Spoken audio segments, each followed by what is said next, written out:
사회 갈등 구조를 파헤치고 공정과 연대 사회로 가는 방안에 대해서 논의해 보도록 하겠습니다. 먼저 오늘 참석해 주신 분들을 소개시켜 드리겠습니다. 가나다라 순서입니다. 김우철 전 KBS 사장님 오셨습니다. 언론계를 대표하십니다. 지금 대표로 오셨습니다.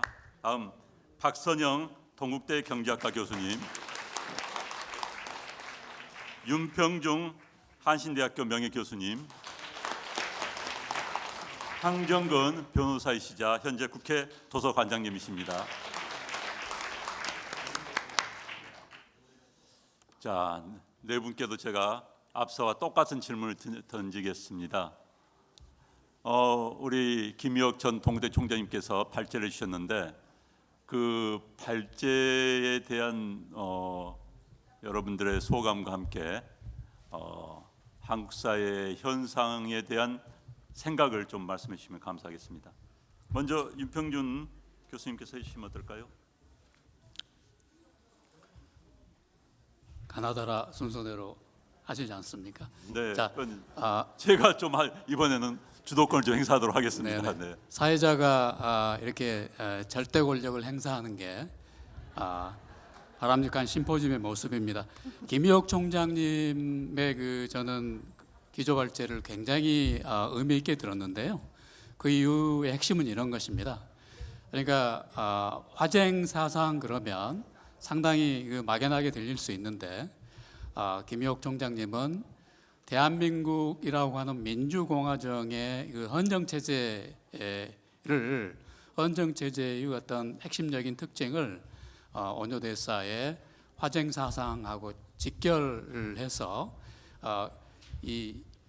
오늘 이 시대를 살아가고 있는 모든 대한민국 시민들이 반드시 의존해야만 하는, 준거해야만 하는 어떤 보편적인 기반을 원효대사의 화쟁 사상의 현대적 재해석을 통해서 이끌어냈다라고 하는 점에서 대단히 흥미있게 들었습니다. 이상입니다. 네. 다음은 김우철 전 KBS 사장님 말씀 부탁드리겠습니다. 네, 김우철입니다. 우리 총장님 발제를 듣고 저도 제가 평상시에 계속 제가 이제 언론 생활을 하면서 그리고 또 평상시에 계속 우리 사회의 가장 큰 문제라고 생각하는 핵심 이슈가 바로 이거였습니다. 그러니까 보면은 대체적으로 그게 쉽게 얘기해서 옳고 그름의 영역이 있습니다. 그리고 이제 같다 다르다의 영역이 있는데 대부분의 영역에서 언론의 영역도 마찬가지입니다만은 대부분의 영역에서 옳고 그르다, 같다 다르다를 다른 걸 틀린 걸로, 또 옳은 건 또 같은 걸로 서로 이렇게 치환하는 경향들이 있습니다. 그것이 현재 사회를 가장 이해하는데 어렵게 하고 전체적으로 갈등을 일으키는 큰 요인이라고 생각합니다. 그런데 이제 그런 관점에서 우리 총장님께서 발제를 통해서 어쨌든 화쟁이 다른 걸 전제로, 서로 다르다는 걸 전제로, 의견을 다르다는 전제로 공존을 추구한다는 그런 측면에서 굉장히 의미 있는 가치라고 생각합니다. 특히 이 총장님께서 이 화쟁의 정신을 인간의 존엄, 자유평등, 다원성, 민주적인 정의, 이런 것들 우리가 흔히 평상시에 끊임없이 새겨야 될 헌법적 가치와 연결시켜서 이렇게 발제를 해주신 부분에 대해서 굉장히 의미 있게 평가를 하고 있습니다. 특히 또 어쨌든 우리 현재 사회에서 지금 공동체의 질서가 근본적으로 흔들리고 있는 상황에서 지금 현재 사회에서 가장 필요한 게 화쟁의 정신이다. 그런 부분들에 전적으로 동의를 합니다. 여기까지 일단 말씀드리고요. 앞으로는 그런 관점의 화쟁의 관점에서 현재 언론이 잘못하고 있는 건 무엇이고 또 앞으로 뭘 잘해야 되는 것, 이런 것들은 다시 추후에 말씀드리겠습니다. 다음은 황정근 도서관장님 말씀해 주십시오. 예, 황정근입니다. 제가 그 오늘 토론회 일부 토론회를 보면서 너무 재밌어가지고 거기에 몰입되다 보니까 제가 지금 해야 될 얘기를 잠깐 잊었는데요. 그 아마 일부가 너무 흥행이 너무 되다 보니까 2부에서 이 흥행을 거의 따라갈지 모르겠습니다만은 그 김효옥 총장님의 발표 제목이 화쟁 사상과 헌법적 가치 이렇게 돼 있거든요. 저는 이제 아무래도 법조인이다 보니까 이제 헌법에 대해서 몇 가지 말씀을 드릴 수밖에 없습니다. 그 화쟁이라는 말을 제가 보는 순간 그 화자가 헌법에 나오는 게 바로 헌법 제1조입니다. 민주공화국 할 때 화자입니다. 그 민주공화국의 화자가 그 공화국의 공화라는 화자가 바로 화쟁의 화자라고 저는 바로 생각이 들었는데요. 그러면 그 앞에 나오는 공은 뭐냐? 공화의 공은 그 일부에서 그 토론한 그 주제가 바로 공이더라고요. 제가 보니까 공이라는 게 이렇게 보면은 이게 글자가 손을 두 개를 이렇게 들고 있죠, 그죠? 손을 두 개 들고 있는데 뭐 여든 야든 뭐 아니면 남이든 북이든 뭐 하여튼 이렇게 양쪽이 항상 있고 그 양쪽 사이에 서로 이렇게 화를 이룬다 그런 의미에서 공화라는 말이 생겼다고 저는 보는데 그 이제 저희가 이제 민주공화국이라고 할 때 공자가 들어가는 이유가 바로 지금 제가 얘기하는 그 두 손이 마주 보고 두 손이 자기 손이 아니고 A라는 사람의 손, B라는 사람의 손, 그다음에 A라는 단체, B라는 단체 서로 마주 보고 같이 간다, 함께 간다 그런 의미가 저는 있다고 보거든요. 그래서 이 그 공화든 화쟁이든 이게 보면은 그 같이 간다, 함께 한다 그 의미가 저는 지금 현대 우리한테 주는 굉장히 교훈 같습니다. 그 얘기는 뭐냐면은 그 최초의 우리 그 서양의 공화국은 로마 시대의 공화국이 BC 510년에 공화국이 생겼잖아요. BC 510년에 로마의 공화국이 생길 때 그 공화국에는 콘술이 2명이 있었잖아요. 콘술이 지금 우리로 말을 하면은 통령이거든요. 통령, 대통령 할 때 통령이 콘술이고 그 중에 더 뭐 앞선 사람이 대통령이겠죠, 그죠? 근데 우리는 지금 통령이 없고 대통령만 있는 거죠. 그래서 이 예전에 처음으로 로마에서 공화국을 만들 때 혼자 하면 안 되겠다라는 생각을 한 것 같아요. 그래서 콘술을 2명을 뒀고 그 다음에 또 우리 동양에서도 그 중국에서도 공화정의 역사를 보면은 그 왕을 쫓아내고 그 국인폭동이라 그래가지고 왕을 쫓아내고 그 주소 공화정을 할 때가 있는데 그때도 2명이서 합니다. 그러니까 한 명이 하면은 권한이 독점될 가능성이 높기 때문에 모든 일을 함께 하도록 이렇게 제도적으로 만들었거든요. 그래서 저는 이 오전에 일부에서 얘기하는 그런 선거제도든 뭐 어떤 뭐 통치 구조든 이런 것들을 설계할 때 기본 원칙이 결국은 우리 그 공화 정신으로 돌아가서 모든 일을 혼자 하지 말고 함께 하도록 그렇게 설계하는 게 대원칙이 돼야 된다 이런 생각을 해봤습니다. 그래서 이 화쟁 사상이라는 게 결국은 그 우리 헌법의 가치에 남아 있다는 것은 제가 보기에는 함께 일하는 것이고 그것이 뭐 권력 분립일 수도 있고요. 그러니까 삼권에다가 권한을 나눠주는 거. 그 다음에 또 한 가지는 또 제가 강조드리고 싶은 거는 그 3부 내에서도 권한이 또 분산돼야 됩니다. 예를 들면 행정부 내에서도 대통령, 국무총리, 국무위원이 함께 일하는 그런 구조로 짜여져야 이게 그 민주공화국이 제대로 굴러갈 수 있다 이렇게 생각이 되고요. 국회도 마찬가지로 여야가 함께 가는 건 당연하고 그건 뭐 당연한데 여야가 함께 가지 않았을 때는 또 이 국회를 2개로 쪼개서 뭐 하원 상원으로 만드는 방식 이런 식으로 해가지고 서로 견제를 하게 하는 그런 제도 설계들이 전부 이렇게 보면은 역사적으로 보면은 그 함께하는 그런 공화 정신이 들어 있더라 이런 말씀을 드립니다.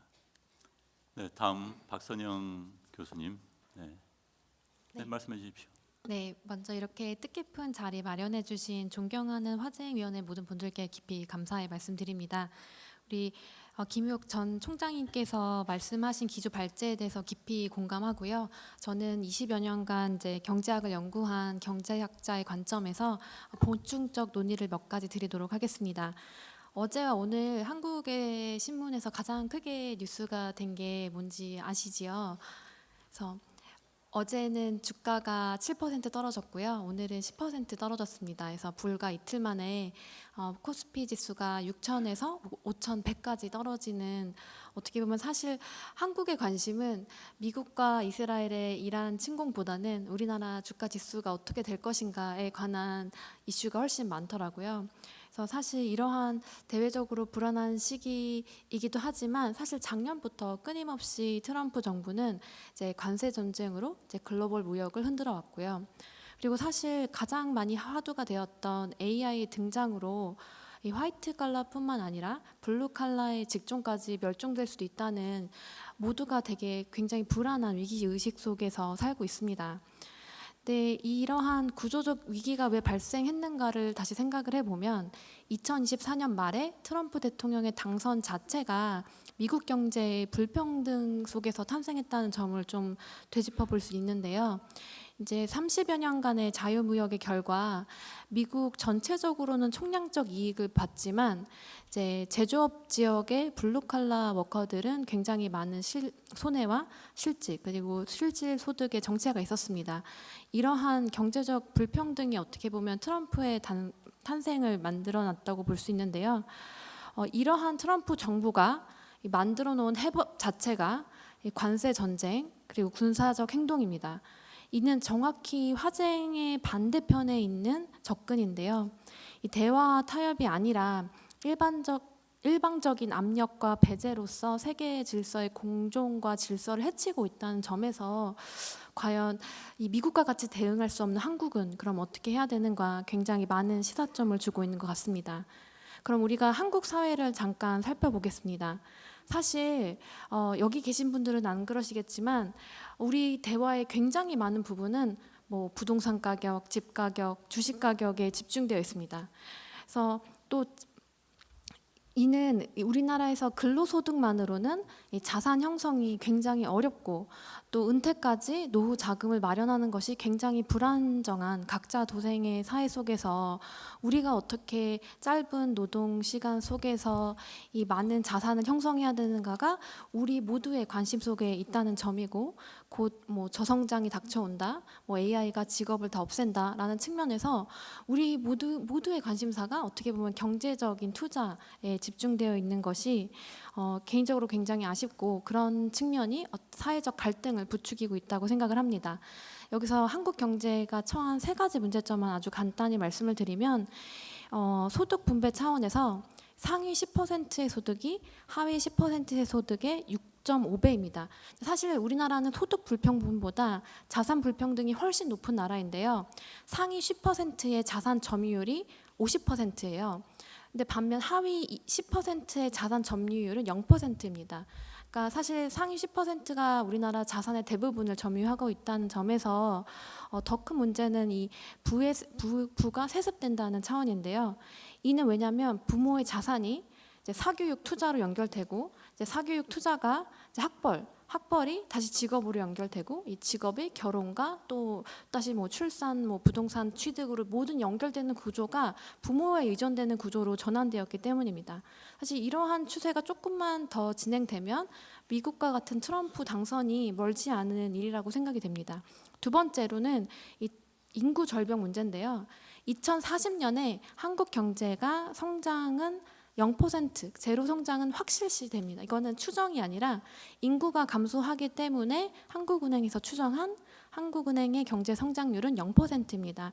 이 제로 성장이라는 게 굉장히 위험한 이유는 파이가 성장하지 않기 때문에 결국 갈등을 조절하는 것이 그냥 제로섬 게임이라는 거죠. 그렇기 때문에 더욱더 화쟁의 어떤 정신을 구현하기가 어려워지는 현상이 되고 있습니다.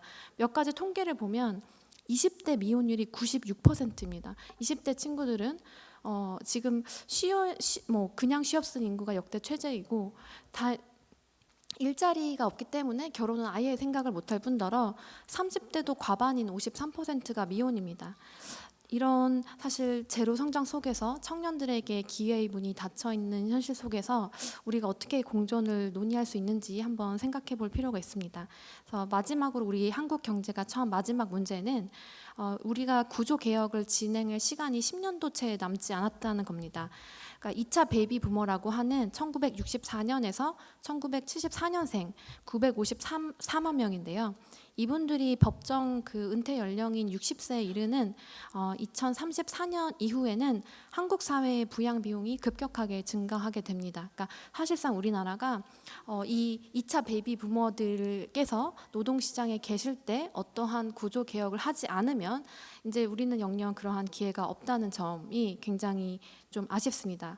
과연 구조 개혁을 안 하면 어떻게 되냐? 우리나라는 일본의 30년 장기 불황의 하위 호호한 버전으로 갈 겁니다. 무슨 말이냐면 일본이 90년대 초에 이제 30년 장기 불황에 진입했을 때 우리나라보다 훨씬 더 부자이고 자산도 많은 상태였습니다. 하지만 우리나라는 일본과 같은 1억 2천만의 내수 시장을 갖추지도 못했고 엔화와 같은 기축통화를 갖고 있지도 않고 그다음에 에너지의 80~90%를 수입하고 있고 이러한 상황에서 그러면 일본형 장기 불황에 빠졌을 때 우리의 후손들은 훨씬 더 일본의 지금 현 세대보다 가난한 상황에 직면할 수밖에 없다라는 측면에서 굉장히 큰 위기입니다. 이제 마지막으로 말씀드리고 싶은 부분은 제가 올해 1월에 중앙일보에 경제는 정치다라는 칼럼을 기고를 했는데요. 이는 어떻게 보면 경제학적인 문제를 정치적인 무대에서 풀지 않으면 할 수 있는 게 아무것도 없다는 어떻게 보면 어떤 좌절감의 발로였습니다. 그래서 경제학자가 이렇게 나가야 된다는 대안은 제시해 드릴 수 있으나 그 해당 당사자 간들의 갈등을 조율하는 건 이곳 어떻게 보면 정치 공간에서 이루어지지 않으면 전혀 한치도 진전이 없는 점을 우리가 뭐 국민연금 개혁이라든지 의대 증원 문제라든지 뭐 택시와 타다 간의 갈등 문제 여러 군데서 우리가 볼 수 있었습니다. 그래서 기조 발제에서 이제 화장 세상을 불이라는 관점에서 말씀을 해줬듯이 경제학에서도 어떤 분배와 성장이 불이라는 관점에서 좀 접근을 할 필요가 있을 것 같고요.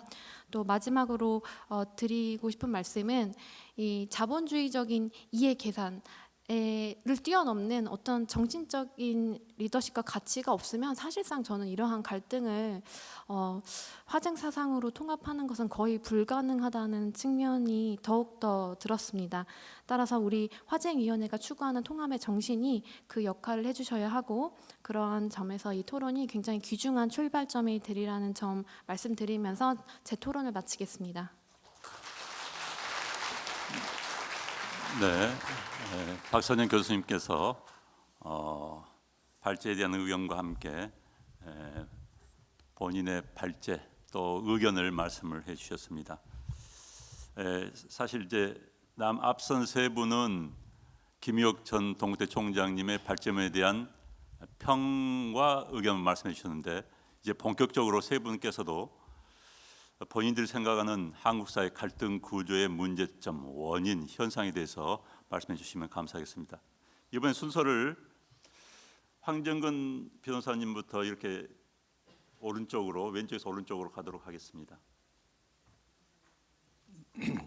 원인에 대해서는 뭐 많이 얘기들을 하는데 그 아까 통계 수치에도 보면은 그 우리나라의 사회 갈등 지수를 OECD 평균 수준으로만 올려도 GDP가 10% 내지 20% 올라간다는 거거든요. 그러면은 사회 갈등을 그 지수를 낮추는 쪽으로 당연히 해야 되는데 그 저는 이제 그 이 사법부 그러니까 이제 뭐 사법부라고 좀 넓게 보면은 뭐 수사하는 분을 포함해서 수사하고 재판하는 분들 이런 분들이 그 결국은 이것도 하나의 그 국민들 사이의 갈등이거든요. 뭐 그 중에 뭐 헌법재판소 같은 경우는 또 여야 간의 정치적 갈등이 관계되는 사건도 이제 맡게 되지만 일반 이제 법원이나 수사기관은 대개는 이제 국민들 그다음에 기업들 단체들 간의 이제 갈등들을 이제 해결하는 그런 기관인데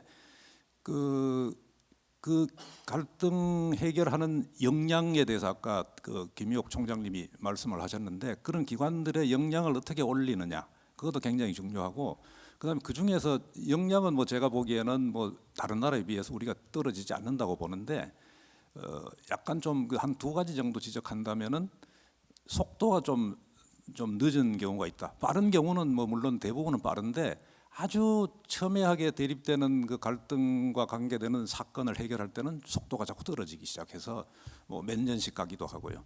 그래서 그 이제 그 적시에 이렇게 해결을 해주는 이런 역할들을 좀 해야 되는데, 그러면 왜 그런 현상이 있나 이렇게 보면은 좀 뭐라 그럴까, 좀 자신감이 없다랄까요? 자신감이. 그러니까 뭔가 이 갈등이 판사나 뭐 수사관들한테 왔을 때 그걸 내가 여기서 이걸 빨리 해결해야만이 결국은 우리 체제가 안전이 유지가 되고 보호가 되는데, 그것을 해결하는데 이게 너무 뜨거운 쟁점일 때 자꾸 이렇게 뒤로 미루고 그 피하려고 하는 그 쟁점을 정면으로 맞서 가지고 거기에 대해서 자기의 해결책을 빨리 줘서 뭐 어찌 됐건 뭐 1, 2, 3심을 거치건 하여튼 그게 빨리빨리 해결이 돼야 그 다음 단계로 나아가는데, 그게 조금 그런 어떤 뭐 용기랄까 뭐 그런 자신감이랄까 이런 것들을 조금 더 강조하고 싶고요. 그 다음에 또 제도적으로도 이게 자꾸 그 갈등 해결하는데 수사나 재판하는데 시간이 많이 걸리는 그런 제도를 설계하면 안 되거든요. 빨리빨리 해결을 해야 되는데, 예를 들면 뭐 또 옥상옥을 만든다거나 또 뭐 여러 가지 기관들을 막 이렇게 만들어 가지고 국민들이 어떻게 해결해야 될지 너무 거기에 맞춰주기가 어려운 이런 일들이 벌어지는 거, 이것도 좀 개선해야 될 부분이 아닌가 싶습니다. 네, 감사합니다. 자, 이번엔 뭐 여러분들 박수에 좀 인색하신 것 같아요. 우리 이번엔 네. 다음은 윤평준 교수님 말씀 듣도록 하겠습니다. 제 토론문은 발표집 55페이지에 있는데요. 상당히 깁니다. 그래서 그걸 읽겠다는 것이 아니고요. 긴장 안 하셔도 됩니다. 제가 여러분들에게 제 토론문은 참고하시기 바라고요. 여러분들께 질문 하나를 드리고 싶습니다. 여러분들 삼국시대에 신라 있지 않습니까? 신라가 고구려 백제의 신라 중에 국력이 어느 정도였다고 생각하십니까? 그러니까 최강국이었다고 보십니까? 아니면 중간은 같다? 아니면 최약체국이었다? 어떻게 생각하시나요, 여러분들? 맞습니다. 고구려는 만주 땅을 비롯해서 거의 뭐 제국의 단계까지 이른 강국이었고요. 중국 통일왕조와 일합을 겨룰 수 있을 정도의 국력을 가졌었다라고 우리 알고 있습니다. 백제는 전성기 때 한강 유역을 점하고 있었고요. 옛날 농업 사회 아닙니까? 그러니까 호남 평야 비옥한 농업 생산력을 자랑하던 나라였습니다. 신라는 통일을 이루기 전에 신라는 굉장히 국가의 운명이 풍전등화였습니다. 한반도의 오른쪽 구석에 변방에 있었던 나라고요. 그래서 고구려와 백제의 침탈을 계속 받았던 나라였습니다. 그런데 어떻게 해서 삼국을 통일하게 되었을까요? 여러분들 너무나 잘 아시는 그런 스토리입니다. 우선 여러 가지 요소가 있죠. 국가 리더십의 국제 정세에 대한 정통한 냉철한 인식이 있습니다. 그래서 이른바 나당 동맹이라고 하는 것이 이제 그런 맥락에서 추진된 거고요. 그 다음으로 그거 못지않게 중요한 게 바로 원효 대사의 화쟁 사상이 상징하는 국민 통합, 즉 이른바 신라의 사부 대중이 리더십과 민중들이 일체감이 삼국 일통이라고 우리가 이야기를 하죠. 삼한일통이라고 이야기를 하는데 삼국 통일을 가능케 한 가장 핵심적인 요인이었어요. 즉 사회통합, 국민통합, 오늘의 주제이기도 합니다. 원효대사의 화쟁, 일심의 사상을 21세기적으로 재구성해서 우리에게 의미가 있는 어떤 재구성 작업이어야 되지 않겠습니까? 그래서 이제 오늘 우리가 이런 모임을 갖고 있는 것이고요. 저는 그런데 대한민국이 위대한 성취를 이루었음에도 불구하고 한 국가, 두 국민 현상이라고 하는 암덩어리에 시달리고 있다라고 생각을 하게 됩니다. 분명히 이 하나의 국가죠. 그런데 특히 정치적인 견해가 다르면 자기가 편하다고 생각하는 공감하는 진영의 어떤 특정 진영에 속해 있으면 다른 진영에 속해 있는 사람들을 이해하려고 하지 않습니다. 그분들이 왜 그렇게 생각하지? 굉장히 쉽지 않죠. 더 나아가서는 거의 적대적인 감정까지 가지고 있어요. 그래서 제가 한 국가임에도 불구하고 거의 두 국민이 서로 적대적으로 대립하고 있는 거나 다름이 없다, 이렇게 이제 말씀을 드릴 수 있는 거고요. 그러면 한 국가 두 국민 현상을 상징적으로 대표해 주는 저는 중요한 사례를 제가 두 가지를 들어보겠습니다. 하나는 여러분들 대한민국이라고 하는 민주공화국의 국가 상징거리가 어디입니까? 우리의 국가적인 정체성을 대표해 주는 어떤 장소가 있습니다. 그게 바로 광화문이거든요. 자, 광화문에는 우리 역사의 두 영웅을 우리가 동상으로 모시고 있습니다. 세종대왕, 이충무공. 우리가 그야말로 존경에 마지 않습니다. 그러나 그 두 분은 엄격하게 이야기하면 20세기, 21세기 대한민국이라고 하는 민주공화국하고는 직접 관련이 없는 과거의 영웅들입니다. 화폐의 예를 들어보겠습니다. 우리가 매일 사용하지 않아요? 돈에 초상이 있습니다. 거기에 등장하는 인물들을 한번 여러분들 생각해 보시기 바랍니다. 물론 우리 역사의 위인들입니다.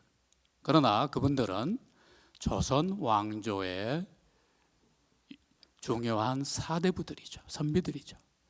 민주공화국으로서의 대한민국의 우리의 국가적인 시민적인 정체성하고는 상당히 거리가 있는 인물들이에요. 그러면 제가 여러분들에게 던지는 질문은 그런 겁니다. 자, 우리는 해방 이후 80년이 지났어요. 그런데 국가 상징거리에 이를테면 대한민국의 어떤 국가적인 자부심을 대표하는 현대적인 인물들을 광화문이라고 하는 상징거리에 국민적인 합의를 거쳐서 국민적 축제를 통해서 세울 수 있겠습니까? 거기에 합의할 수 있겠습니까? 좀 더 자세한 예를 들어보죠. 이승만 대통령, 건국 대통령이죠. 백범 김구 선생, 우리가 존경에 마지 않습니다. 이승만 대통령과 김구 주석 두 분 중에 어떤 분의 동상을 우리 국민적 합의를 통해서 2026년에 광화문 광장에 그 동상을 세울 수 있겠습니까? 또 한 가지 예를 들어보겠습니다. 박정희 대통령, 우리 국가 건설의 지도자였죠. 독재는 했지만, 자, 김대중 대통령, 우리 민주화의 영웅이었습니다. 그러면 박정희 전 대통령이나 김대중 전 대통령을 우리가 쓰는 10만 원권, 10만 원권이 없기 때문에 화폐 도안으로 사용하자라고 국민적인 합의를 도출할 수 있겠습니까? 저는 이 시점에 거의 불가능하리라고 생각해요. 그건 왜 그렇습니까? 바로 한 국가 두 국민이라고 하는 제가 모두에 말씀드린 우리가 아직 대한민국 국민으로서의 통합된 자기 정체성에 대해서 우리 시민들이 아직 합의에 이르지 못했다라고 하는 것을 반증하는 두 명백한 사례라고 생각합니다. 그럼 거기서 끝나느냐? 자, 한 국가 두 국민 현상이라고 하는 것이 정치적으로 굉장히 악화일로의 과정을 밟아왔는데요. 그래서 이제 그것을 치유하기 위해서, 넘어서기 위해서 우리가 온유대사의 화쟁 사상, 일심의 사상을 새롭게 재조명해보자라고 이 자리에 모인 거라고 저는 생각을 합니다. 자, 그런데 그런 한 국가 두 국민 현상이라고 하는 것이 적대적 진영 대립의 형태로 나날이 악화되다가 바로 최악의 형태로 폭발해버린 것이 저는 24년 12.3 사태, 윤석열의 친위 쿠데타, 실패한 친위 쿠데타였다고 생각해요. 저는 그걸 개인적으로 윤석열의 난이라고 부릅니다. 그래서 제가 존칭을 감히 붙이지 않는 이유가 저는 윤석열은 민주공화정이라고 하는 우리 현대 한국 문명의 공통 약속이 있습니다. 한국 시민이라면 누구나 동의할 수밖에 없는, 동의해야만 그 기초 위에서 우리가 의견도 달리하고 다른 생각을 개진하고 이렇게 할 수 있는데, 그런 공통 기반을 물리력으로, 군사력으로 무너뜨리려고 한 장본인이었기 때문에 제가 윤석열의 난이라고 부르는 것입니다. 그래서 여러분 중에 제가 이렇게 말씀드리면 동의하지 않는 분도 계실 거예요. 저는 그분들의 의견을 존중합니다. 그러나 이제 제 생각은 그렇습니다. 그래서 저는 윤석열의 난을 저지른 윤석열은 물리적으로 앞으로 감옥 바깥으로 나와서는 안 된다라고 하는 것이 저의 생각입니다. 자, 그런데 보십시오. 윤석열은 그 보수 정당의 대표로서 대통령이 되어서 이렇게 국민의 신임을 배신했어요. 민주공화국을 배반한 사람이라고 저는 생각해요. 그래서 응당한 중벌이 불가피하다고 생각합니다. 자, 그런데 윤석열의 난을 진압한다라고 하는 명분으로 이재명 정부가 들어섰어요. 그래서 지금 국민적인 지지도가 60%가 넘습니다. 국민 다수가 이재명 정부를 잘한다고 칭찬을 하고 계세요. 그런 면이 저는 있다고 생각합니다. 이재명 정부가 잘하고 있는 것이 대일 셔틀 외교를 비롯해서 외교를 안정적으로 꾸려가고 있고, 적어도 뭐 주식 시장 지금 이란 전쟁 때문에 일시 폭락하긴 했지만 그런 것도 대통령의 어떤 경륜을 반영하는 경제 현상 아니겠습니까? 그런데 저는 한편으로 이재명 정부가 윤석열의 난, 즉 내란을 진압한다는 명분으로 저는 과속 질주하고 있다고 생각합니다. 그래서 아까 정치 언론 분들이 여러 가지 이야기를 하셨기 때문에 자세하게 말씀을 안 드리겠습니다만은, 가령 사법 3법이죠. 자신들은 개혁이라고 이야기를 하지만 그래서 국회 다수결이라고 하는 것을 전가의 보도로 내세워서 대한민국이라고 하는 민주헌정 체제의 삼권 분립과 법치주의의 근본 틀을 무너뜨릴 수 있는 그런 중차대한 법안이거든요. 그걸 야당과 타협하지도 않고 뭐 공청회를 한달지 국민의 의견을 취합하지도 않고 다수의 완력을 통해서 통과시켰습니다. 저는 그래서 이 윤석열 정부가 자유를 화두로 내세웠지만 사실은 자유라고 하는 그런 민주공화국의 근본 가치를 형해화시켰고, 그 결과로 윤석열의 난이라고 하는 그런 망동을 저질렀고 역사에 그 벌을 받게 될 겁니다. 받고 있습니다.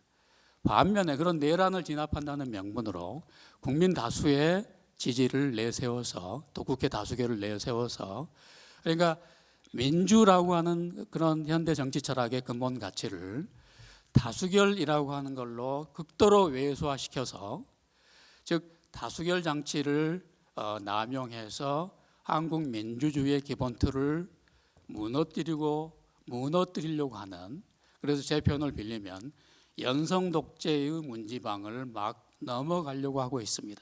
그래서 저는 이 시점에 화쟁이라고 하는 우리의 화두가 왜 그렇게 중요하냐, 조금만 더 말씀드리고 제가 마무리를 하겠습니다. 네, 충분히 말씀하십시오. 제가 이제 철학자이기 때문에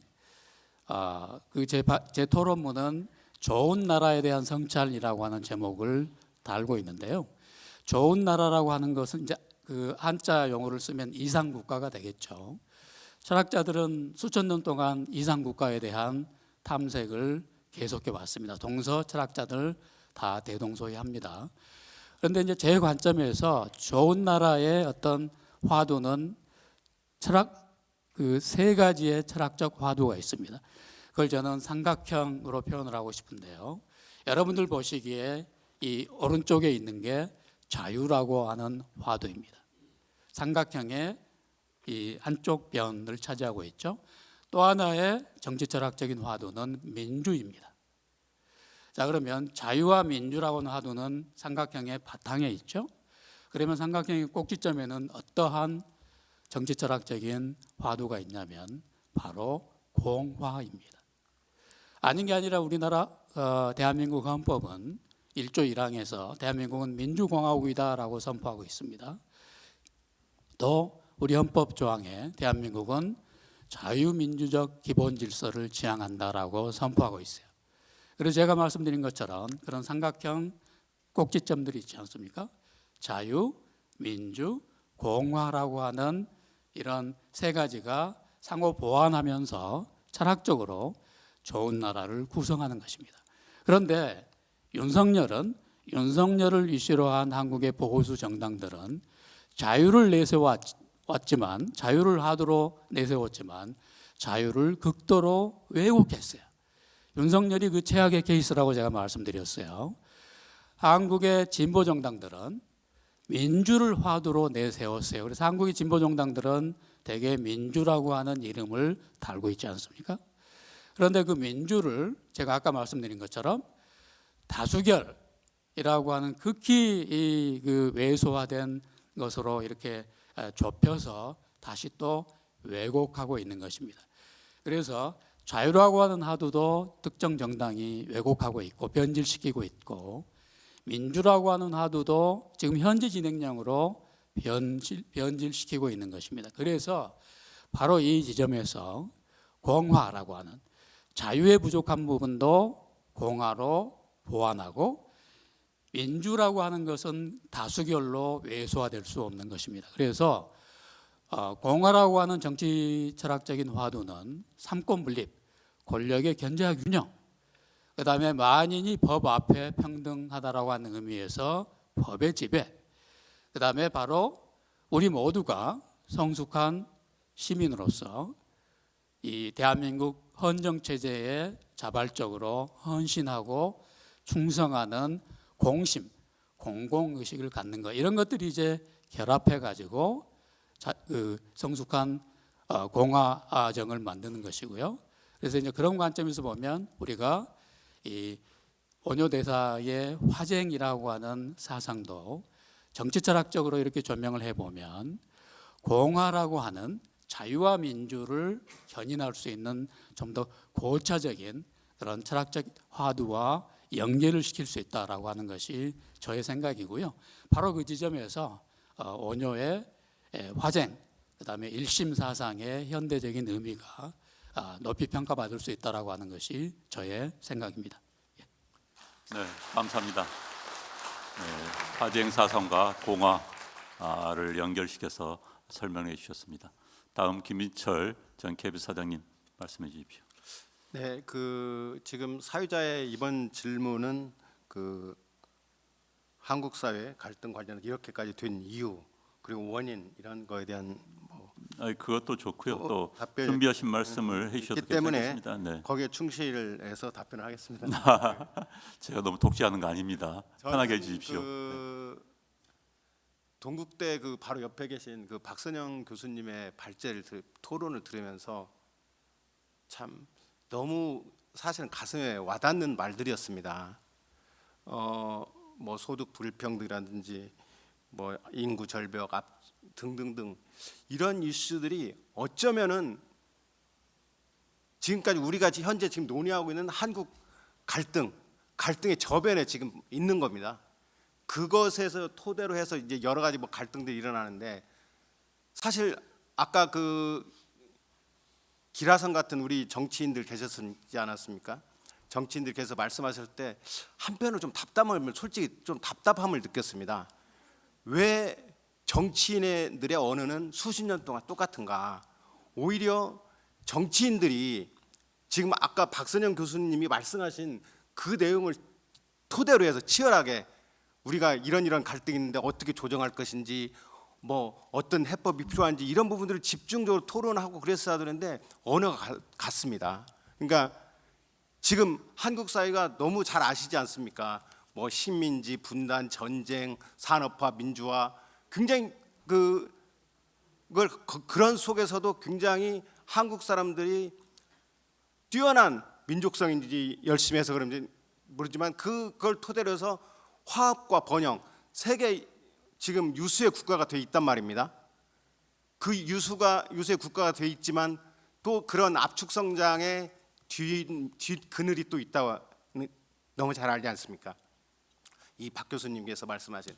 그래서 정치인들이 그런 내용을 토대로 해서 열심히 토론하고 방향을 잡고 하면 한국 사회가 갈등 구조가 오늘날같이 이렇게까지 확대되지 않았을까 저는 이렇게 생각을 합니다. 박수 치시는 분들 아마 복 받을 거예요. 한마디로 요약을 하면은 그 현재의 갈등이 정치인들은 갈등을 전략화합니다. 참 이런 표현까지 쓰는 건 어떨지 모르겠지만 갈등이라는 게 해결 대상이 아니고 어쩌면 지지층 결집을 위한 자원, 동력 자원을 활용하고 있는지도 모릅니다. 그러니까 그런 부분도 계속 아까 그 전임 정치인 선배들이 말씀하셨지만 막말, 남모하고 이런 것들이 다 왜 그렇습니까? 적대적인 프레임, 적대적인 발언 이런 것들이 굉장히 반복적으로 생산되고 있는 게 어쨌든 정치권인 것 같습니다. 그리고 이제 거기에서 전체적으로 영향을 받으니까 우리 공론장도 그 영향을 받아요. 그래서 공론장도 영향을 받아서 조정 기능들이 굉장히 악화되어 있습니다. 또 거기다가 가장 중요한 게 또 이제 제가 수십 년 동안 그 몸담고 있는 언론도 마찬가지로 많은 잘못을 저지르고 있다고 생각을 하고 있습니다. 지금 언론 현실이 어떻습니까? 아까 어느 토론자께서 뭐 유튜브 뭐 부작용도 말씀하셨지만 지금은 어쩌면 화쟁의 기본인 어쨌든 공존을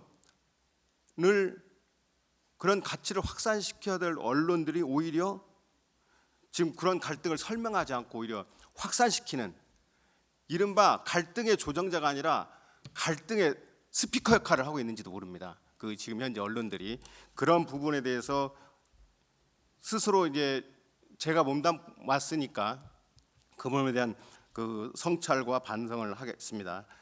하면서 지금의 여러 가지로 그런 부작용들이 언론들의 영향의 부작용들이 굉장히 많이 지금 나타나고 있습니다. 그러니까 그런 관점에서 지금 언론들은 갈등의 원인을 물어야 됩니다. 원인을 물고 구조를 파악하고 해법을 제시해야 되는데 여러분 너무 익숙하지 않습니까? 속보 땡땡땡 뭐뭐뭐 해야 너무 익숙하지 않습니까? 그냥 단순히 그렇게 갈등을 해결하는 갈등을 어차피 언론은 갈등을 해석해야 되는데 갈등을 중계하고 있습니다. 확성 역할을 하고 있는 거죠. 그런 부분들에 대해서 성찰이 필요하다고 생각합니다. 이 화장 사상의 기본이 다름을 전제하고 있지 않습니까? 다름과 공존이잖아요. 다름을 전제로 한 공존이죠. 모든 게 같다면 뭐 공존 화쟁 사상이 필요 없을 정도죠. 그래서 언론은 갈등이 왜 존재하는지 원인은 뭔지 그런 질문을 해야 되는데 현재 질문을 제대로 하지 않는 게 언론이고 계속 진영적인 언어로만 이렇게 표현을 하고 있는 게 많습니다. 예를 들자면 우리 헌법상의 권리가 있습니다. 권리의 갈등이라는 권리의 충돌도 생길 수 있는 거잖아요. 그런데 그걸 진영 싸움으로 언론은 그냥 포장해서 바로 보도합니다. 또 정책 차이, 예를 들어서 뭐 부동산 세금 물릴 것인가 말 것인가 그건 옳고 그름의 문제가 아니고 정책의 차이입니다. 정책의 차이. 서로 다르니까 어쨌든 일정하게 타협할 수 있는 정책의 차이죠. 그 정책적 차이를 적대적 프레임으로 모는 거죠. 그래서 어떻습니까? 정치권에서 타협하면 생각나는 게 뭡니까? 배신 이런 거 아닙니까? 그런 어쨌든 정치 풍토가 굉장히 확산돼 있잖아요. 그런 부분들에 대해서 언론이 조금 역할을 좀 한다고 생각을 해서요. 근본적으로 언론은 갈등을 중계보다는 해석하고 이런 것들이 좀 필요하다고 생각을 합니다. 그래서 앞으로 그냥 대립 구도를 전제로 한 기사라든가 뭐 속도와 어쨌든 자극만 굉장히 감성적으로 자극한 제목들 보면은 막 섹시하고 막 강하잖아요. 그 이른바 지지자들 관점에서는 속시 안 하는 제목들이 많이 있잖아요. 근데 그 대부분은 제 관점에서는 그건 대부분 여야 가리도 없이 그건 안 써야 될 기사입니다. 그러니까 그런 부분과 관련해서 여러 가지 어쨌든 언론에 문제가 있는 것 같고요. 그 앞으로 그러면 언론은 어떻게 해야 될 것인가 이런 거 관점에서는 추후에 다시 말씀드리겠습니다. 네. 저 김우철 전 KBS 사장님께서 언론계에 오랫동안 몸담았던 경험을 바탕으로 언론계에 대한 지적을 해주셨습니다. 그러면서 앞으로 제가 해야 될 질문까지 제시를 해주셨습니다. 사실 시간이 짧기 때문에 이 사회 경제 분야 토론만 하더라도 한 2시간 이상을 해야 됩니다. 그런데 저희들이 1시간으로 한정돼 있어서 저도 지금 압축하다 보니까 어떤 질문을 던져야 될지 모르겠습니다. 그럼에도 불구하고 질문을 제가 정리해서 던지니까 우리 토론자 여러분들 좀 양해를 부탁을 드리겠습니다. 우리 박선영 교수님부터는 이런 질문 드릴게요. 아까 박선영 교수님 좀 오래 이제 말씀해 주셨기 때문에 뭐 원인 현상을 분석해 주셨는데 그러면은 아까 이제 우리가 일본보다 못하게 될 것이다 말씀해 주셨는데 방금 김우철 사장님께서 어떻게라는 질문을 해 주셨습니다. 그러면 어떻게 될 것이고 어떻게 해야 됩니까? 한국 사회가 지금 이제 우리 갈등 구조에 대한 이야기는 많이 말씀해 주셨어요. 그러면 이제 앞으로 전망을 좀 해주시면서 이걸 해결해야 할 수 있는 방안과 대안, 참 어려운 질문입니다. 이게 대답을 쉽게 이야기할 수는 없는 그런 질문임에도 불구하고 질문을 던지겠습니다. 앞으로 어떻게 해야 되는 겁니까? 이 갈등 구조를 헤쳐나가기 위해서는요. 네. 갈등 구조를 헤쳐나가기는 방법은 아마 여기 계신 정치인 분들께서 더 잘 아실 것 같고 이제 경제적으로 어떻게 네, 말씀해 주십시오. 그러니까 네. 아주 간단히만 말씀드리면 원론적으로는 사실 저희가 항상 얘기하는 게 뭐 규제를 완화해서 새로운 산업 기회를 많이 창출하고 사실 노동 시장 이중 구조를 해소해서 사실 청년 실업 문제를 해결하는 것이 가장 원론적인 해법인데요. 이제 산업 규제 같은 경우는 기존에 있는 그 기득권에서 이런 규제 완화를 원하시지 않기 때문에 뭐 아까 말씀드린 대로 의대나 뭐 택시 업계 뭐 여러 가지 지금 현재 규제 상태에서 충분히 이득을 누리고 있는 산업군에서 규제 완화를 바라지 않기 때문에 이러한 규제 완화를 하기 어려운 부분이 가장 크고 이제 두 번째로 사실상 이 뭐 대기업 중소기업이 이미 임금 차이가 뭐 2배 난다는 거에 어쩔 수 없다 치더라도 뭐 대기업 내에서도 그렇고 사실 저희 학교만 해도 2년마다 저희 교직원에서 계약직 선생님들이 계속 바뀌시거든요. 그러니까 2년 이상 고용하면은 여러 가지 또 부담이 생기기 때문에 그런 부분, 그러니까 저희 학과 직원 선생님들이 2년마다 바뀌는 걸 볼 때마다 마음이 너무 안 좋습니다. 단순히 저희가 일찍 태어났다는 이유만으로 정규직을 하고 우리 젊은 친구들은 조금 늦게 태어났다는 이유만으로 그냥 그런 어떤 단기 저질의 어떤 직업을 전전해야 된다는 사실이 저는 지금의 어떻게 보면 40, 50대, 60대 분들 중에서 경제적으로 좀 이득을 갖고 있는 분들이 좀 노력해서 해결을 해야 되지 않을까 말씀드리면서 마무리하겠습니다. 네, 감사합니다. 사실 박선영 교수님을 모신 이유가 전부 앞선 정치 분야 참석자들도 남성분이었고요. 또 원로들이셨습니다. 그래서 저희들이 젊은 여성 참석자를 모색했는데 역시 또 불교계에서는 동국대 아니겠습니까? 동국대에서도 가장 유명한 경제학자가 누구냐 물어봤더니 또 박선영 교수님을 하길래 저희들을 모셨습니다. 박수 한번 부탁드리겠습니다. 다음은 황정근 변호사이시자 현재 국회 도서관장이십니다. 대한민국에서 가장 큰 도서관이 어딘 줄 아십니까? 그러면 황정근 변호사님은 대한민국에서 책을 가장 많이 읽으신 분이실까요? 우리 책을 가장 많이 읽으신 분이란 전제하에서 황정근 변호사님으로부터 대안에 대해서 한번 들어보도록 하겠습니다. 그 조폐공사에 다니면은 돈으로 안 보이죠. 도서관에 있으면은 책이 읽는 대상이 아니고 그건 조폐공사에서 만지는 지폐와 같습니다. 근데 제가 뭐 이제 국회에 이제 도서관을 이제 맡고 있지만은 저희가 이제 하는 일이 이제 결국 국회의원님 300분에 대한 이제 입법 자료를 챙겨드리고 정보를 수집해드리고 하는 일을 하는데, 이렇게 최근에 이렇게 이제 저희는 이제 외국에, 그러니까 우리보다 뭐 그래도 조금 선진국이라고 할 수 있는 선진 법치 국가를 얘기합니다. 뭐 미국, 일본, 독일, 프랑스, EU, 뭐 캐나다, 뭐 호주, 뭐 싱가포르, 뭐 이런 이제 주요 국가들에서 어떤 그 입법들이 이루어지는지, 그런 입법 동향들을 이게 실시간으로 파악을 해가지고 그 정보를 정리해서 국회의원실에 보내드리고 하는 역할을 합니다. 근데 결국은 그 최종적으로 이 갈등 해소는 결국 입법으로 연결돼 있거든요. 크게는 뭐 개헌, 작게는 입법, 모든 게 결국 거기서 다 해결이 되기 때문에 아마 오늘 그 여기서 토론을 하는 이유도 결국은 국회가 잘해라 이런 얘기로 결론을 맺고자 아마 여기서 토론을 한 것 같습니다.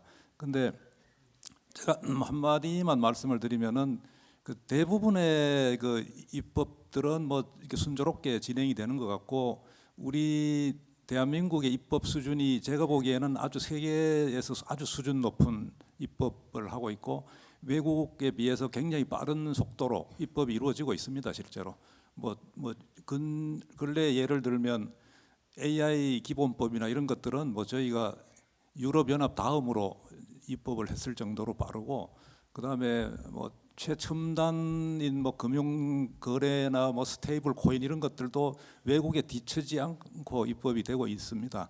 그런데 다만 이제 국민들이 보시기에는 이렇게 한 95%의 일들은 그래도 참 잘 해 나가는 것 같은데, 이제 많은 이제 그 쟁점이 있는 이른바 이제 쟁점 법안에서 치열하게 이제 다툼이 일어나고 그러는데, 그 이제 제가 뭐 한마디만 뭐 드린다면은, 제가 얘기할 건 아니지만은 이제 그 좀 우리가 너무 좀 입법의 속도가 좀 빠른 면이 조금 있을 때가 있더라고요. 제가 이렇게 보니까 조금 더 좀 뭐 공청회라든가 뭐 이렇게 외부 전문가들의 토론회라든가 뭐 이런 좀 이렇게 수기 과정이 조금 더 있어야 되는 그런 쟁점 법안에서 너무 또 속도를 앞세우는 그런 것을 조금 우리가 좀만 개선하면, 뭐 나중에 개헌이 일어나든 뭐 어떤 입법을 하든지 간에 우리 대한민국의 민주주의의 수준은 그렇게 더 크게 더 발전할 것이다, 저는 그렇게 믿고 있습니다. 그래서 아까 처음에 제가 얘기했던 우리 윤평중 교수님이 항상 강조하시는 우리 그 자유주의, 민주주의, 공화주의 이 세 꼭지점이 서로 균형을 이루는 그런 토대 하에서 개헌과 입법이 앞으로 이루어질 것으로 그렇게 믿고 저희 토론을 마치겠습니다. 네, 감사합니다. 다음은 김은철 전 KBS 사장님으로부터 이야기 들어보도록 하겠습니다. 네, 제가 이제 지금부터 드리는 말씀은 언론인으로서의 성찰, 그리고 스스로에 대한 다짐이자 언론계 후배들, 그리고 이 수십만 건, 하루에도 수십만 건씩 쏟아지는 기사를 여러분들은 어떻게 이해하고 어떤 게 좋은 기사냐, 이런 걸 이렇게 분별할 수 있는 혹시 지혜도 되기를 바라는 그런 마음으로 제가 말씀을 드립니다. 화쟁 정신에 입각한 언론의 실천 과제, 그런 것들이 어떤 게 있을까요? 저는 크게 4가지를 제안을 하고 싶습니다. 첫 번째는 갈등을 중계하지 말고 해석할 것. 둘째, 힘의 비대칭을 전제로 보도를 할 것. 형식의 공정성 회복입니다. 셋째, 적대적인 언어를 헌법적인 언어로 번역할 것. 넷째, 해결 가능성을 지우지 말 것. 이 4가지입니다.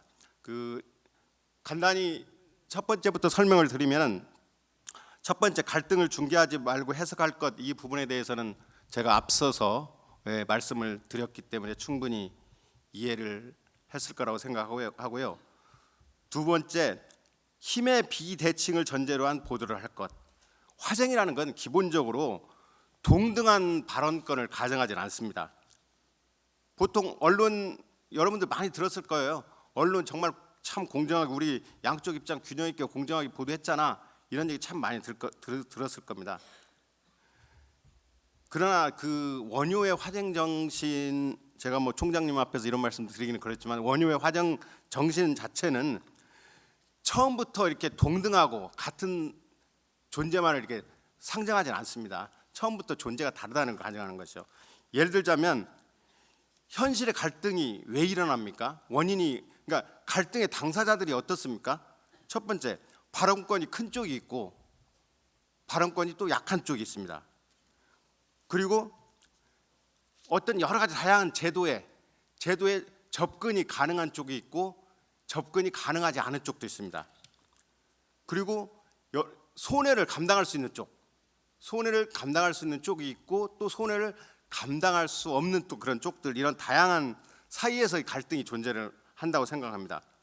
그런데 언론이 형식적으로 뭐 이 힘의 균형추가 완전히 현실적으로 사라져 있는데 그 힘의 균형추를 같은 저울에 올려놓으면 이미 기울어진 운동장입니다. 그래서 앞으로 언론에서는 서로 갈등의 당사자들의 힘의 차이가 있다, 그걸 전제로 해서 보도를 해야 되지 않느냐, 이렇게 생각합니다. 그러니까 화쟁의 관점에서 보면 같이 이렇게 다루는 것이 아니라 다르게 다뤄야 될 걸 다르게 다룬다, 이런 개념으로 이해를 해 주시면 좋겠습니다. 즉, 이 권력을 가진 쪽에 대해서는 검증을 하고 그 피해를 입은 쪽이 또 있을 거 아닙니까? 피해를 입은 쪽에 대해서는 또 설명할 기회를 주고 구조적 약자에 대해서는 보호의 언어로 다뤄야 한다는 게 제 생각입니다. 이것이 그 화쟁 정신과 맞닿아 있는 그 헌법이 말하는 실질적인 평등이며 화쟁 정신이 말하는 공정성이라고 생각합니다. 그 세 번째, 적대적인 언어를 헌법적인 언어로 번역할 것. 한마디로 여러 가지 쉽게 얘기하면 감정 표현 있잖아요. 감정 표현 자체를 권리, 제도의 언어로 번역을 해야 된다는 겁니다. 예를 들자면 특혜다, 뭐 역차별이다, 국민 정서에 부합하지 않는다. 참 이런 언어들 굉장히 속 시원하죠. 빠르게 이해가 됩니다. 그렇지만 그런 언어들이 문제를 해결하지는 못합니다. 그러니까 이 원효가 말하는 화쟁이 어쨌든 감정과 신념 충돌 자체를 이성적인 토론의 장으로 끌어들이는 게 그런 사유 방식이라고 한다면은 언론에 적용을 하게 되면, 예를 들자면 어떤 사건이 막 분노하다, 혹시 분노했을 때 그건 권리의 문제가 아닌가? 불만, 제도의 결함은 아닌가? 혐오, 안정과 존엄의 문제는 아닌가? 이런 것들을 그런 언어로 구현이 해야 기본적으로 언론에서의 화쟁 정신의 실현이라고 생각합니다. 예를 들자면 여러분, 복지전쟁 하면 딱 생각드는 단어 있잖아요. 뭡니까? 복지하면 딱 그 언론에서 쓰는 용어가 있잖아요. 딱 용어 뭡니까? 뭐 알고도 대답 안 해라고 생각하고 퍼주기라는 용어가, 우리는 퍼주기라는 용어를 언론이 사용하는 퍼주기라는 용어에 우리 스스로 많이 세뇌되어 있습니다. 그래서 도대체 퍼주기라가 아니고 복지라는 게 헌법에 규정되어 있는 모든 인간은 평등하게 살 권리가 있다. 헌법이 보장하는 인간다운 생활권 아닌가? 혹시 국가의 책무는 아닌가? 또 이건 그렇게 했을 때 국가의 재정이 지속할 것인가? 이런 언어로 풀어내야 비로소 이제 갈등이 싸움이 아니라 논쟁 영역으로 이렇게 된다고 생각을 합니다. 그래서 이런 화쟁이 어쨌든 이런 정신이 그 화쟁에서 요구하는 고난도의 그거라고 생각을 합니다. 마지막으로 이 해결 가능성을 지우지 말 것. 이건 뭐 쉽게 이해할 수도 있는데 잠깐 설명을 드리면, 현재 그 여러분들 기사에서 그런 거 많이 봤을 겁니다. 갈등은 계속될 전망입니다. 논란은 계속될 전망이다. 그런 굉장히 많이 보잖아요. 이건 굉장히 사실처럼 보이지만 굉장히 위험한 단어입니다. 왜냐하면 약간 이건 해결이 불가능할 것 같지 않아? 그런 인식들을 심어줌으로써 갈등을 고착화시키는 언어들입니다. 그 원유의 화쟁은 모두가 완전히 같아질 수 없다는 점을 인정하면서 그럼에도 불구하고 함께 살아가야 할 그 길을 위해서 존재한다, 이런 믿음이 서 있습니다. 언론이 화쟁의 정신을 따른다면 가능한 가능성을 지우지 말고 도대체 이 사안과 관련해서 가능한 절충 지점은 무엇인가? 다른 사회는 이 문제를 혹시 어떻게 풀었는지, 제도적 개선은 방향이 어딘지, 이런 문제를 다뤄야 된다고 생각합니다. 그렇다고 이것이 해결책을 아주 단정적으로 제시하라는 그런 뜻은 아닙니다. 다만 이 공존, 화쟁에서 말하는 공존의 가능성을 지우지 않는 태도, 이런 걸 견지하라는 뜻입니다. 제가 했던 말을 지금까지 간단히 정리를 하면 그렇습니다. 이른바 화쟁적인 원론이라는 것은 갈등을 단순화하지 않고 힘의 권력을 가리지 않고 그대로 드러나라는 것이고, 감정적인 단어를 제도적인 헌법적인 언어로 번역을 해놓고 공존의 가능성을 남겨놓은 그런 언론입니다. 여기서 말하는 화쟁, 저는 철학이 아니에요. 저 철학 전공하지 않았습니다만은 철학이 아니고 제도적 실천이라고 생각합니다. 우리 총장님이 발제문에서 그렇게 말씀하셨습니다. 지금의 갈등을 방치하면 민주주의는 작동하지 않는다, 이렇게 말씀하셨습니다. 저는 여기에 한 문장을 덧붙이고 싶습니다. 언론이 화쟁의 정신을 실천하지 않는다면 갈등은 더욱 제도화될 것이다. 제 말씀 여기까지입니다. 네, 전 KBS 사장님으로서 언론인으로서 성찰을 말씀해 주셨습니다. 사실 입법, 사법, 행정 이렇게 해서 3부라고 하는데 언론을 또 제4부라고 하는데요. 요즘 또 언론을 1부라고도 합니다. 그렇게 막강한 권력을 가진 언론인들의 자성을 촉구하는 이야기였던 것 같습니다. 자, 그럼 마지막으로 윤평준 한신대 명예 교수님, 여러분들 아시죠? 유명한 컬럼니스트, 평론가시죠. 마지막으로 한번 공화주의를 말씀해 주셨는데 해법 한번 들어보도록 하겠습니다. 네. 다름을 넘어 공존으로 가기 위해서 한 가지 그 생생한 신뢰를 실제 사례를 제시하고 마무리하고자 합니다. 적대적 진영 대립, 그다음에 팬덤 정치.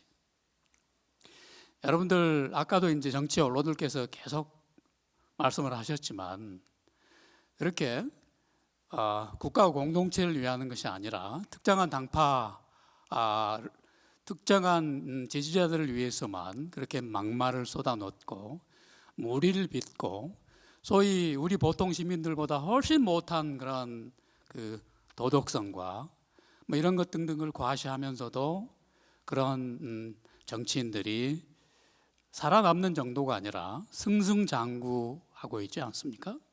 이걸 언론 정치인들께서 개탄에 맞지 않으셨는데 여러 가지 제도적인 해법이 있을 겁니다. 그래서 저는 이걸 강조하고 싶습니다.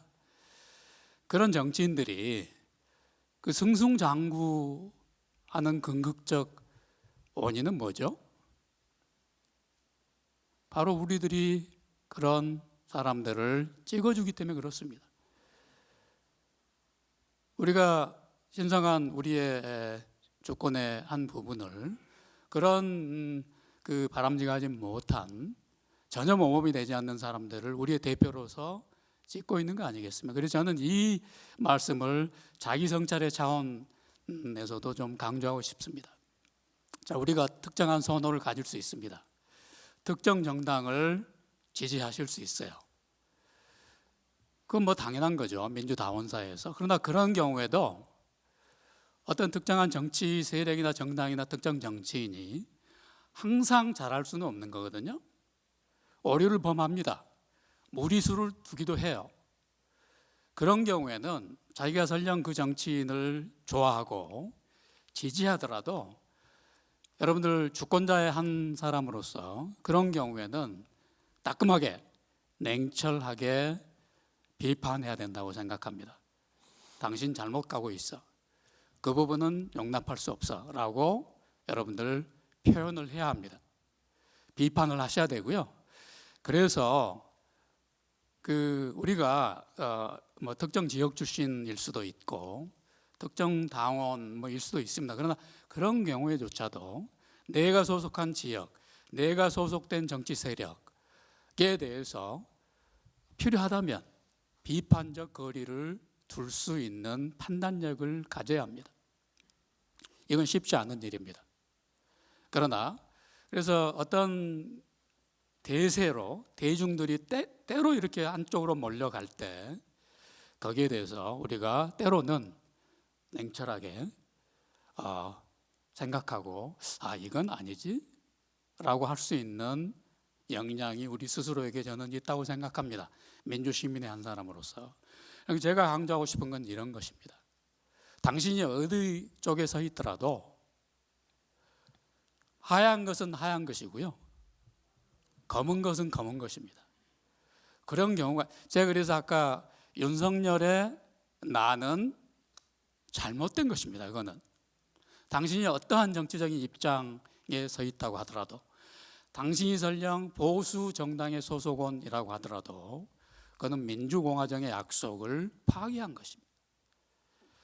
그럼 여러분이 설령 민주당에 더 친화적이라고 하더라도 이재명 정부와 민주당이 지금 사법 3법과 관련해서 반헌법적인 무리수를 두고 있는 것이라고 저는 생각합니다. 그러면 그 경우에도 여러분들이 발언하셔야 됩니다. 행동하셔야 되고요. 그럼 행동을 언제 해야 되죠? 가장 중요한 것은 민주국가에서 선거를 통해서입니다. 그래서 앞으로 지방선거가 얼마 남지 않았습니다. 그래서 우리가 행사하는 투표권, 투표용지, 이거를 정치학에서는 종이 짱돌, 페이퍼 스톤이라고 부르기도 해요. 그러니까 어떤 정치인이 잘하면 칭찬하는 것입니다. 격려해야죠. 더 잘하라고. 어떤 정치인이 잘 못하면 준엄하게 질타하고 심판해야 됩니다. 선거로, 투표로. 그래서 얼마 남지 않은 지방선거에서도 저는 그렇게 합니다. 어떤 후보자가 어떤 사람인지 잘 모르죠. 그럼 우선 그걸 봐야 됩니다. 이 사람의 군대를 제대로 다녀왔는지, 이 사람이 탈세를 설령 하지 않았는지, 전과 기록이 있는지, 이런 거 자세히 봐야 됩니다, 여러분들. 그게 바로 그 당사자가 국가와 공동체를 위해서, 그 다음에 시민들을 위해서 그런 대표가 될 자격이 있는가를, 그 사람이 즉 공심이 있는 지도자인가라고 하는 것을 판정하는 굉장히 중요한 기준인 것입니다. 저는 개인적으로 힘없는 사람들의 힘이라고 하는 표현을 대단히 좋아합니다. 우리가 대중사회의 일원으로서 혼자 이렇게 고립되어 있고 분리되어 있으면 굉장히 무력감을 느낍니다. 우리가 무력하죠. 수천만 명이 표를 던지지만 내가 던질 수 있는 건 한 표에 지나지 않습니다. 그러나 우리가 곰곰 생각해 보면 주권자로서 힘없는 사람들이 어떤 잘못된 것에 대해서, 검은 것에 대해서 검다라고 말하고 행동함으로써 그게 저는 힘없는 사람들의 힘이 된다고 생각하고요. 한국 현대사는 우여곡절이 있었지만 그런 보통 사람들의 위대함을 증명해온 역사였다고 저는 생각합니다. 원효대사는 그런 종교계의 어떤 관행을 탈피해서 저잣거리로 투신했다라고 하는 거 여러분들 알고 계세요. 대중을 저잣거리에서 만난 분이에요. 그리고 대중의 한 사람으로 살았죠. 그러나 원효대사는 깨어있는 대중이었어요. 즉 힘없는 사람들의 힘을 조직한 위대한 그런 선각자였던 것이고요. 이게 저는 한국 불교의 그런 역량과 위대함을 증명하는 살아있는 그런 사례라고 생각합니다. 감사합니다. 네, 감사합니다. 윤평준 교수님께서 1부 정치 파트와 2부 사회 경제 파트를 총 정리하는 그런 말씀을 해주신 것 같습니다. 사실 민주주의 국가에서 이런 농담 아닌 농담이 있습니다. 유권자, 즉 민주주의 국가에서의 주인은 유권자다. 유권자가 그런데 주인인 날은 딱 하루뿐이다. 선거일. 자, 유권자가 365일 주인이 되는 그런 날을 기대해 보겠습니다. 자, 벌써 시간이 5시가 됐습니다. 그래서 오늘 세미나를 마무리하도록 하겠습니다. 사회파티에 참여해 주신 김우철 전 KBS 사장님 감사합니다. 박선영 동국대학교 경제학과 교수님 감사합니다. 윤평중 한신대학교 명예교수님 감사합니다. 황정근 변호사님 국회 도서관장님 감사합니다. 그리고 저희 어머니께서 항상 이런 말씀하셨습니다.